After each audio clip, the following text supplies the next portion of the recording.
Hazzard looked like the simplest show on television. Two cousins, a souped-up Dodge Charger, a corrupt commissioner, and a chase scene every episode.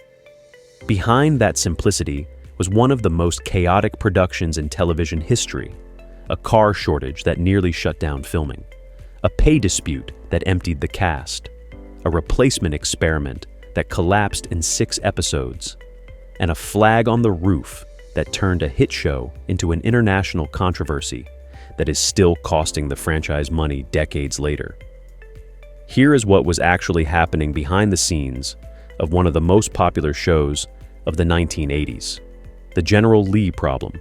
The Dukes of Hazzard ran for 7 seasons, and across that run, the production went through an extraordinary number of 1969 Dodge Chargers. Estimates commonly cited by people who worked on the production put the number destroyed somewhere in the low 300s, making it one of the most car-intensive shows ever produced for television. To put that in perspective, most action shows of the era considered themselves lucky to wreck a handful of vehicles across an entire season. The Dukes of Hazzard was averaging dozens per season at points during its run. The production team purchased every roadworthy 1969 Charger they could locate across the country, and by the 3rd season, the supply of genuine cars from that model year had effectively dried up. This was not a minor inconvenience. The 1969 Charger had a specific grille design that gave the General Lee its instantly recognizable face, and finding replacement vehicles that matched it exactly became a genuine logistical problem for a production that needed a steady supply of disposable hero cars every single week. Crews reportedly began sourcing 1968 models and modifying the front grille to maintain visual continuity with the General Lee audiences expected to see, a workaround that kept filming moving but added cost and labor to every car the production acquired. The reason the show burned through so many cars comes down to simple physics. A jump that looked clean on camera still subjected the frame to forces it was never engineered to survive. Suspension components, frame rails, and the unibody structure absorbed damage that was not always visible from outside the vehicle, which meant a car that appeared drivable after a stunt often was not safe to use again. Each major jump was effectively a one-time event for that specific vehicle, which is part of why a show built around a single iconic car needed an entire fleet of identical-looking ones working in rotation behind the scenes. Viewers watching at home saw one car. The production was burning through a small fleet to maintain that illusion week after week, the walkout that nearly ended the show. By the early seasons, John Schneider and Tom Wopat, who played Bo and Luke Duke, were reportedly earning a fraction of what the show's advertising revenue would have suggested was available to pay them.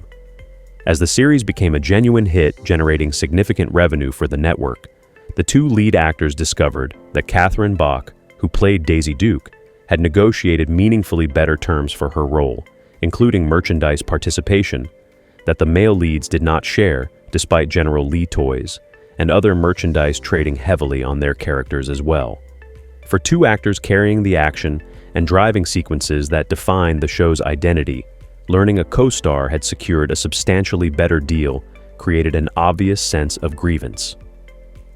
In 1982, Schneider and Wopat walked off the production demanding renegotiated contracts. Rather than meet their terms immediately, Warner Brothers made the decision to recast the roles entirely, introducing cousins Coy and Vance Duke, played by Byron Cherry and Christopher Mayer, as direct replacements built into the show's existing storyline. The studio's calculation appears to have been that audiences cared more about the General Lee, the chases, and the General Hazzard County formula than about the specific actors playing Bo and Luke. That calculation turned out to be badly wrong. The experiment was a ratings disaster. Viewership dropped sharply and immediately once the replacement cousins took over, and the decline continued across the handful of episodes the new characters appeared in. CBS, watching one of its most successful properties lose audience by the week, pushed Warner Brothers to resolve the dispute. The studio eventually negotiated new terms with Schneider and Wopat that included substantially higher per-episode pay, and, by most accounts, some additional financial participation in the show's success going forward. The two returned, the Coy and Vance experiment was retired, and the show continued, but not before demonstrating clearly that audiences had no interest in identical replacement characters, standing in for actors they had already grown attached to.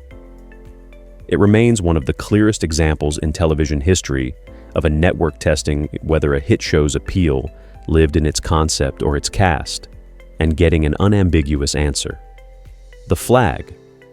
No element of the Dukes of Hazzard generates more discussion today than the Confederate battle flag painted across the roof of the General Lee.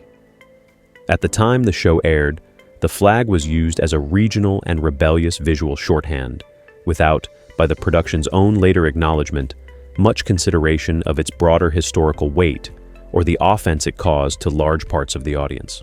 It was treated essentially as set decoration, a way to signal the car's outlaw but Southern identity without much deeper thought given to what the symbol actually represented to many viewers.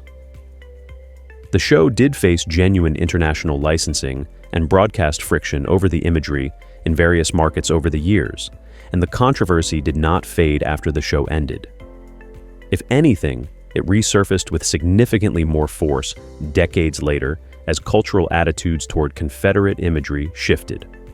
Following the 2015 mass shooting in Charleston, South Carolina, which intensified national conversation around Confederate symbols across the country, Warner Brothers discontinued General Lee merchandise that featured the flag, removing it from toys, model cars, and other licensed products that had carried the image for decades. The symbol's association with the show became something the franchise has actively distanced itself from rather than leaned into, a striking reversal for an image that had once been treated as central to the General Lee's identity. What was originally treated by the production as a simple, stylistic choice for a car became, over time, one of the most consequential decisions connected to the entire series, affecting syndication, merchandising, and how the show is discussed today. It is a reminder that decisions made quickly on a 1970s television set can carry consequences that play out across decades, long after anyone involved in the original choice expected the conversation to still be happening. Daisy Duke's wardrobe was not the network's idea.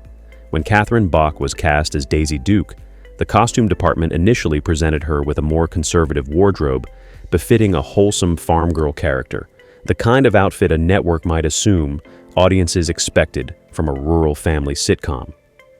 According to accounts Bach has given in interviews over the years, she rejected that direction and instead assembled her own version of the character's look using her own clothing, arriving for early production discussions in denim shorts, a tied shirt, and boots, rather than what wardrobe had prepared for her.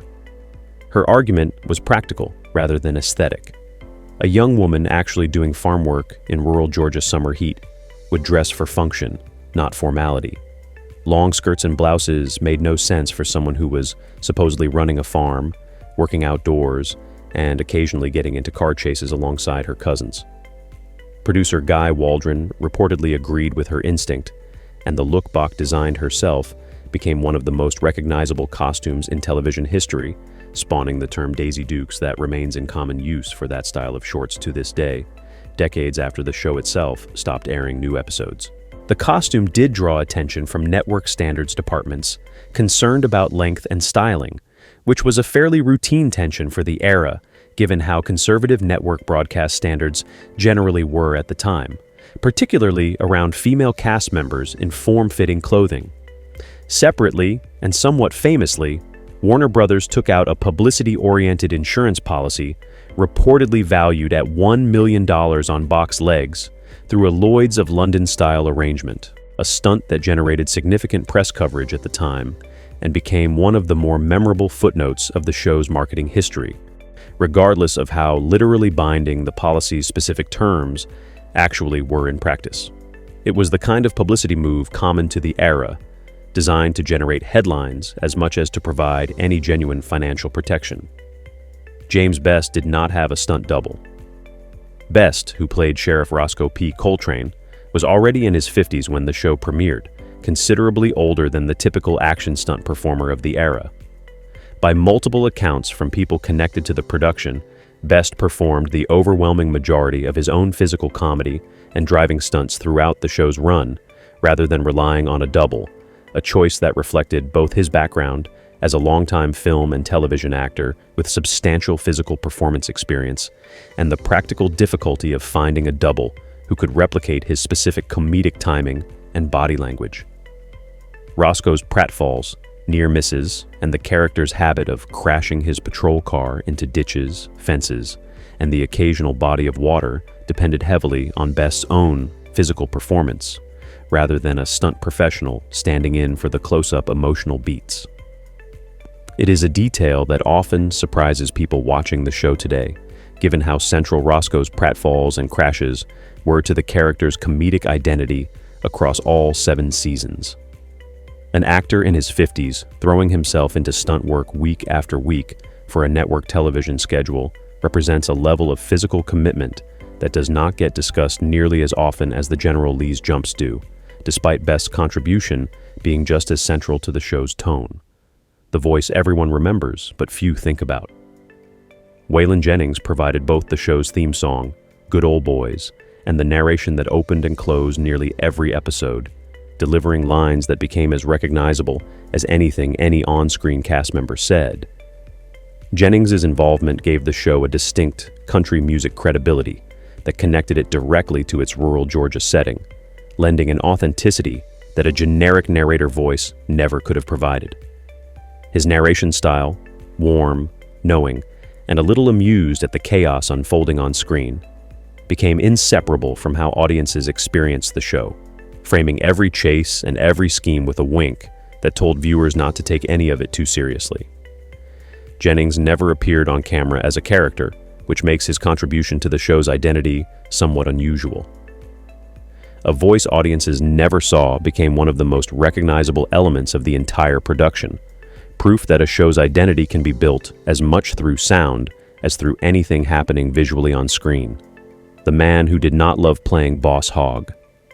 Sorrel Book, who played the show's villainous commissioner, came from a considerably different background than the character he is best remembered for. Book held a genuine academic pedigree, including study at Columbia University, and had built a career in serious theater and television character work before taking on Boss Hogg, a role built almost entirely around broad physical comedy and a white suit that became the character's visual signature. The contrast between Book's own background and the character that ultimately defined his public identity is a detail that surprises people who only know him from the show. And it reflects a fairly common reality for actors who find their most commercially successful role to be quite different from the serious work they trained for and considered their more meaningful contributions.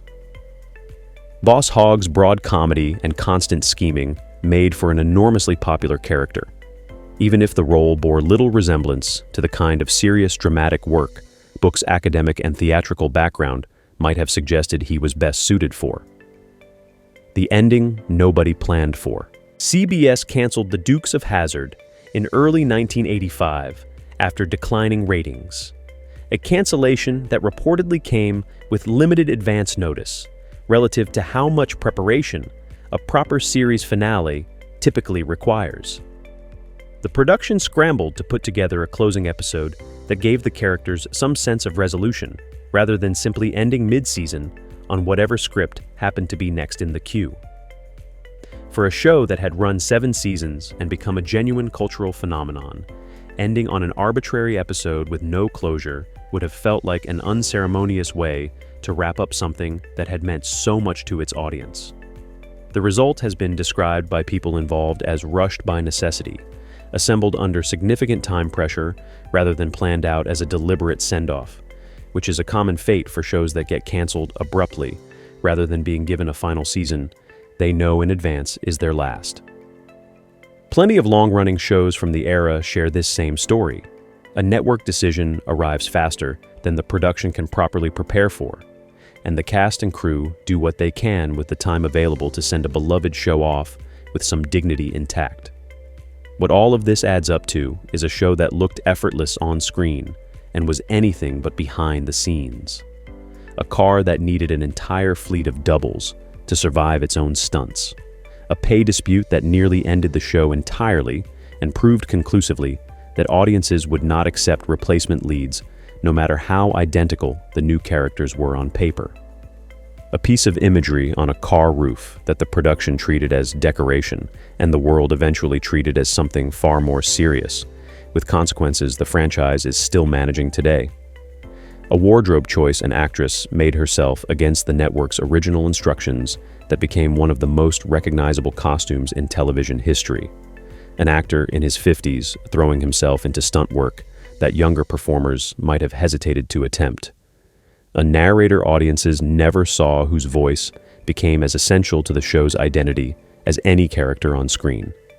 And a cast and crew who, by most accounts, were holding together a production far more complicated than the simple country comedy it appeared to be from the couch. The Dukes of Hazzard sold itself as good old boys, never meaning no harm. The reality behind the cameras, the car shortages, the contract disputes, the wardrobe battles, and the controversy that followed the show long after it left the air was considerably more complicated than that simple opening line ever let on.